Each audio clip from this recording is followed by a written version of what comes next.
1940s Soviet Russia ఒక secret military ఫెసిలిటీలో బయట ప్రపంచానికి తెలియని ఒక ఎక్స్పెరిమెంట్ జరిగింది. క్వశ్చన్ చాలా సింపుల్. మనిషి ఎన్ని రోజులు నిద్ర లేకుండా బతకగలడు? కానీ ఆ క్వశ్చన్కి ఆన్సర్ తెలుసుకోవడానికి చేసిన ఎక్స్పెరిమెంట్ హ్యూమన్ హిస్టరీలోనే మోస్ట్ డిస్టర్బింగ్ స్టోరీ కింద మారింది. 5 ప్రిజనర్స్, 15 రోజులు, ఒక మిస్టీరియస్ గ్యాస్.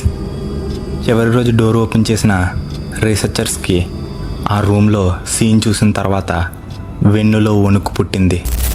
ఎందుకంటే వాళ్ళు చూస్తుంది మనుషుల్ని కాదు, మానవ మృగాల్ని.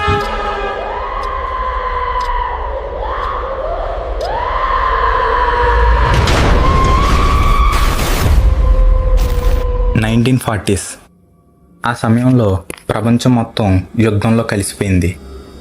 ప్రతి దేశం మిలిటరీ అడ్వాంటేజ్ కోసం కొత్త టెక్నాలజీస్ డెవలప్ చేస్తున్నాయి. కానీ సోవియట్ రీసెర్చర్స్ మైండ్లో తిరుగుతున్న క్వశ్చన్ వేరే. ఒక మనిషిని రోజుల తరబడి నిద్ర లేకుండా చేయగలమా? ఎందుకంటే ఒక సోల్జర్ రోజులో 12 గంటలు యుద్ధం చేస్తాడు, మిగిలిన టైం నిద్రపోవాలి.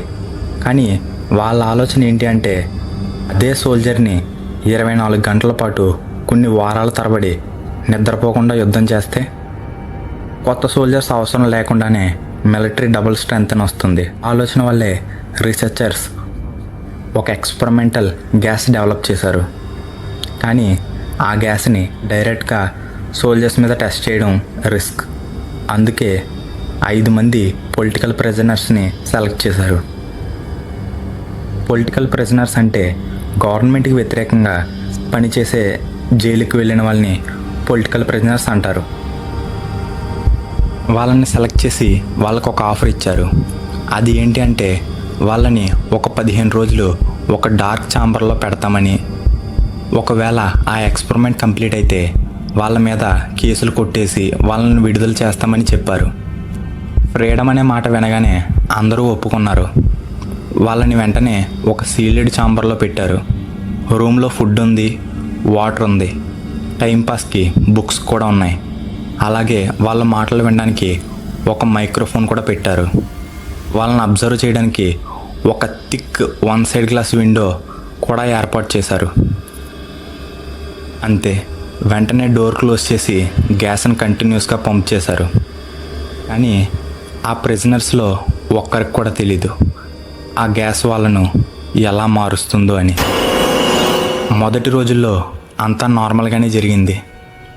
ప్రిజనర్స్ మాట్లాడుకుంటున్నారు, ఫ్యూచర్ ప్లాన్స్ డిస్కస్ చేసుకుంటూ ఫ్రీడమ్ గురించి కలలు కంటున్నారు. ఇవన్నీ రీసెర్చర్స్ వాళ్ళ లాగ్స్లో నోట్స్ చేసుకుంటున్నారు. Everything is normal. కానీ 5వ రోజు సిచ్యువేషన్ లైట్గా మారడం స్టార్ట్ అయింది. ప్రిజనర్స్ కంప్లైంట్స్ చేయడం స్టార్ట్ చేశారు. స్ట్రెస్ లెవెల్స్ పెరిగిపోయాయి. ఒకరిని ఒకరు సస్పీషియస్గా చూసుకోవడం స్టార్ట్ చేశారు.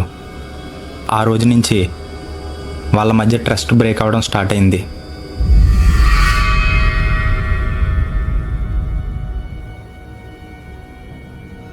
ఆరవ రోజు నుంచి ప్రిజనర్స్ మైక్రోఫోన్ దగ్గరికి వెళ్ళడం స్టార్ట్ చేశారు. గుసగుసలుగా మాట్లాడుతున్నారు. సైంటిస్ట్కి ఏం జరుగుతుందో అర్థం కావట్లేదు. వెంటనే ఆడియోని రికార్డ్ చేసి వాల్యూమ్ని పెంచి వినడం స్టార్ట్ చేశారు.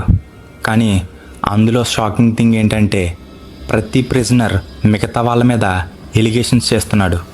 వాడిని నమ్మకండి, వాడు డేంజరస్, వాడు మీ మీద ప్లాన్ చేస్తున్నాడు అని. అంటే కొన్ని రోజుల ముందు వరకు స్నేహితుల్లో ఉన్నవాళ్ళు ఇప్పుడు అందరూ అందరినీ ఎనిమిల్లా చూసుకుంటున్నారు. అది 9వ రోజు. సడన్గా ఆ ప్రిజనర్లో ఒకడు గట్టిగా అరవడం స్టార్ట్ చేశాడు. ఆ రూమ్ మొత్తం తిరుగుతూ కేకలు వేస్తున్నాడు. అది ఎంత గట్టిగా అంటే ఒక సాధారణ మనిషి 2 నిమిషాలు అలా అరిస్తేనే తన గొంతు పోతుంది. కానీ ఆ ప్రిజనర్ 3 గంటలు నాన్ స్టాప్గా అరిచాడు. 3 గంటల తర్వాత ఆ వాయిస్ స్టాప్ అయింది. అప్పుడు సైంటిస్ట్స్కి అర్థమైంది అతని వోకల్ కార్డ్స్ పూర్తిగా డ్యామేజ్ అయిపోయాయి అని.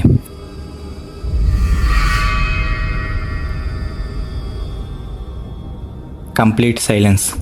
ఎవరూ మాట్లాడుకోవట్లేదు. అరుపులు, గుసగుసలు ఏమీ వినబడటం లేదు. అబ్జర్వేషన్ విండో నుంచి చూద్దామంటే ఆ విండోకి అటు సైడ్ ఆ బుక్స్లో పేపర్స్తో కనబడకుండా అంటించేశారు. ఇంకా రీసెర్చర్స్ ఆ ఎక్స్పెరిమెంట్ని స్టాప్ చేయాలని చెప్పి డిసైడ్ అయ్యారు. స్పీకర్ ఆన్ చేశారు. అందులో ఒక రీసెర్చర్ ఇలా అన్నాడు, మేము డోర్ ఓపెన్ చేస్తున్నాం అని. కొన్ని సెకండ్ల సైలెన్స్. అందరూ అటువైపు నుంచి రెస్పాన్స్ కోసం వెయిట్ చేస్తున్నారు. కొంచెం సేపటికి ఒక వాయిస్ వినిపించింది, చాలా కామ్గా. మాకు ఇప్పుడు స్వేచ్ఛ అవసరం లేదు.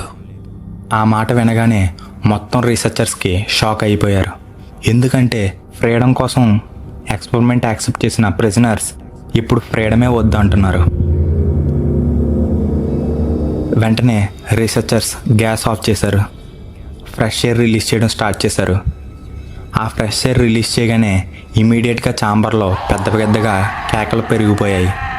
లోపల వాళ్ళు గ్యాస్ నాపొద్దు, దయచేసి తిరిగి ఆన్ చేయండి అని చెప్పి రీసెర్చర్స్ని బతిమలాడుకుంటున్నారు.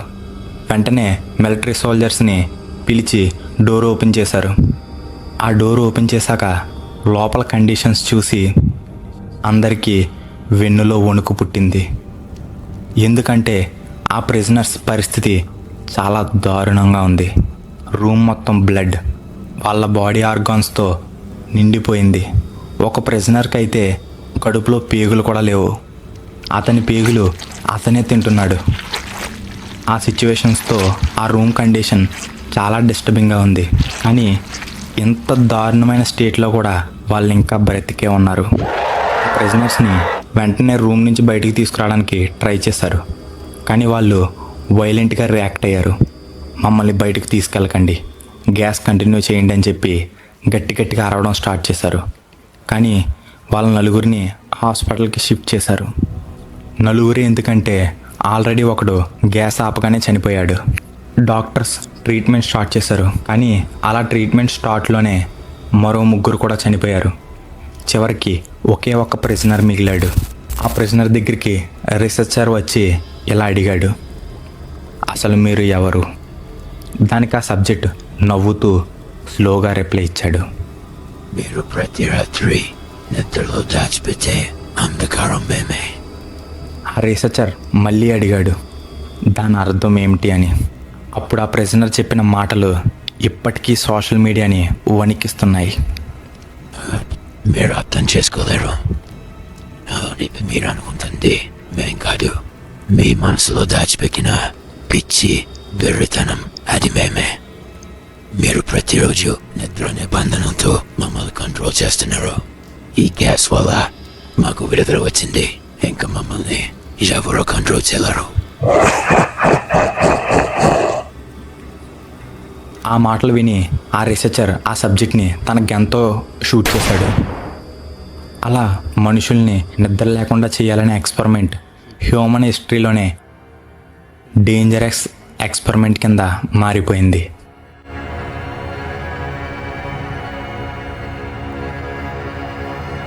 ఇప్పుడు ఈ స్టోరీ వినగానే మనందరికీ వచ్చే ఫస్ట్ క్వశ్చన్, ఈ ఎక్స్పెరిమెంట్ నిజంగా జరిగిందా లేదా హారర్ ఫిక్షనా? ఇప్పుడు మనం మన పామ్ డార్క్ ఫైల్ స్టైల్లో ఈ ఇన్వెస్టిగేషన్ స్టార్ట్ చేద్దాం. పాయింట్ నెంబర్ 1, ఈ స్టోరీ ఫస్ట్ ఎక్కడ స్టార్ట్ అయింది? ఇది చాలా ఇంపార్టెంట్ పాయింట్. ఈ ఇన్సిడెంట్ 1940స్లో జరిగిందని అంటారు. కానీ ఫస్ట్ రికార్డ్ ఎప్పుడు వచ్చిందో తెలుసా? 2009. అవును, 2009. అది కూడా మిలిటరీ అచీవ్స్లో కాదు, సైంటిఫిక్ జర్నల్స్లో కూడా కాదు, ఒక హారర్ వెబ్సైట్లో పబ్లిష్ అయింది, క్రీపీ పాస్తా అనే కమ్యూనిటీలో. అంటే ఇంటర్నెట్ హారర్ ఫిక్షన్ కేటగిరీ. ఇక్కడ వచ్చే క్వశ్చన్, అది నిజంగా జరిగిన మిలిటరీ ఎక్స్పెరిమెంట్ అయితే 60 ఏళ్ల తర్వాత హారర్ వెబ్సైట్లో ఫస్ట్ ఎందుకు కనిపించింది? పాయింట్ 2, సైంటిస్ట్స్ నేమ్స్ ఎక్కడ? స్టోరీ మొత్తం రీసెర్చర్స్ గురించి మాట్లాడుతుంది. డాక్టర్స్ ఉంటారు, మిలిటరీ పర్సనల్స్ ఉంటారు అని చెప్పారు. కానీ అక్కడ ఒక్క నేమ్ కూడా లేదు. అంటే ఒక ఇన్స్టిట్యూషన్ లేదా లొకేషన్ గురించి కూడా మెన్షన్ చేయలేదు. రియల్ ఎక్స్పెరిమెంట్లో ఇవన్నీ మ్యాండేటరీ, కానీ ఇక్కడ అవేమీ లేవు. పాయింట్ 3, ఈ story major consult Soviet records. Soviet union secret project చేసిందా? అబ్సల్యూట్లీ ఎస్, చాలా చేసింది. కోల్డ్ వార్ అచీవ్స్లో డాక్యుమెంట్స్ దొరికాయి, సీక్రెట్ మిలిటరీ ఫైల్స్ కూడా దొరికాయి. కానీ రష్యన్ స్లీప్ ఎక్స్పెరిమెంట్ ఒక అఫీషియల్ రికార్డ్ కూడా దొరకలేదు. పాయింట్ 4, మిలిటరీ స్లీప్ రీసెర్చ్ నిజంగా ఉందా? ఇది ఇంట్రెస్టింగ్ పాయింట్. అవును, మిలిటరీ ఆర్గనైజేషన్స్ స్లీప్ డిప్రెషన్ ఎఫెక్ట్స్ని స్టడీ చేస్తాయి.